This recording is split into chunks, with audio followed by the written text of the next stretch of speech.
When I had bought my first electric car, and in this case, actually my hybrid, I was paying $75 a year to make up for the federal and state excise tax on gasoline. Now is they want to charge us $250 a month for the excise tax that we don't pay because we use electricity.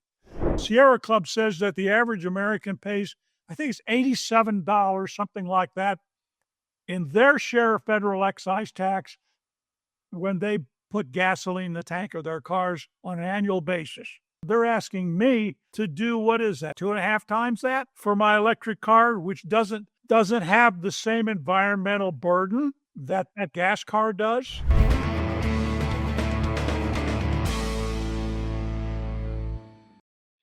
Hi, I'm David with EV World News, and I'm back today with our founder and chief editor, Bill Moore. How's it going today, Bill?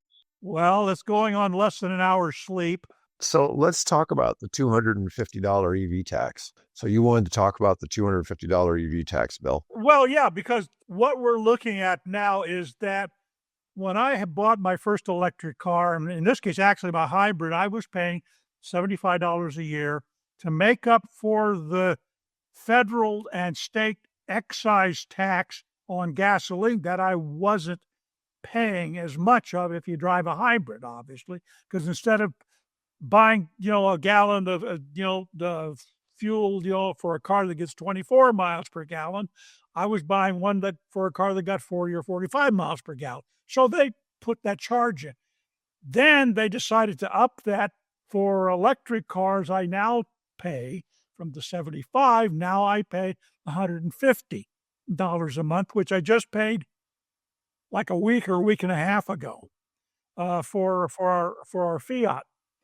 Now what the federal government wants to do is they want to charge us $250 a month for the excise tax that we don't pay because we use electricity. And in my mind, that is grossly unfair, and there are a lot of reasons I don't want to go into right now, but that is grossly unfair. It's nowhere near. In fact, Sierra Club says that the average American pays, I think it's $87, something like that, in their share of federal excise tax when they put gasoline in the tank of their cars on an annual basis. They're asking me to do, what is that, 87? That's what, 2.5 times that for my electric car, which doesn't have the same environmental burden that gas car does. Right. And don't even get, well, gas cars are heavy, or electric cars are heavier because they have that battery. Do you know what? That's not true, because what you're forgetting is that I carry my fuel around with me all the time. All I'm doing is just shuffling electrons back and forth between the negative and positive cathodes. I'm not adding anything. I'm not releasing anything. On the other hand, a gas car with a 24-gallon tank or a 12 or whatever your car happens to have, every 8.5 pounds of that is what fuel is.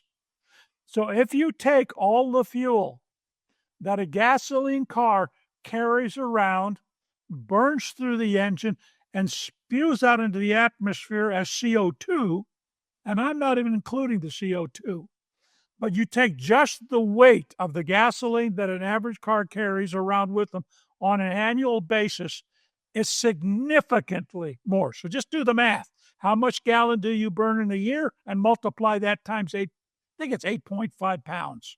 And you'll see that you're carrying much more weight than the 600 or 800 or 1,200 pound battery pack that might be in my electric car.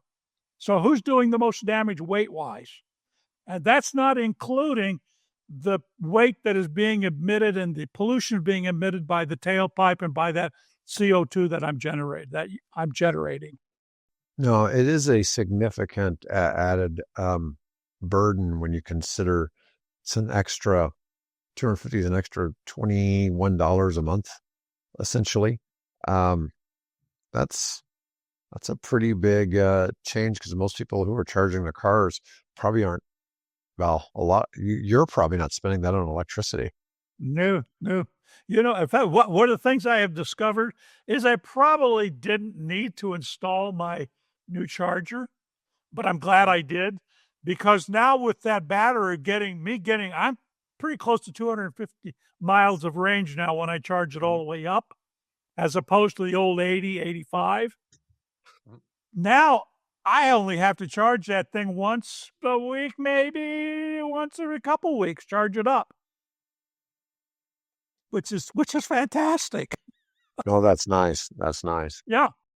The clip you just saw was part of our live podcast. If you enjoyed it, don't miss out. Join us every Tuesday, Wednesday, and Thursday right here on EV World News.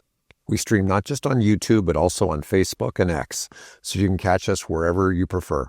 If you found this content valuable, don't forget to like, subscribe, and to share to help us grow. If you'd like to support our work, please consider becoming a YouTube member. It really helps us bring you the latest EV news and insights. I'll see you in the next one.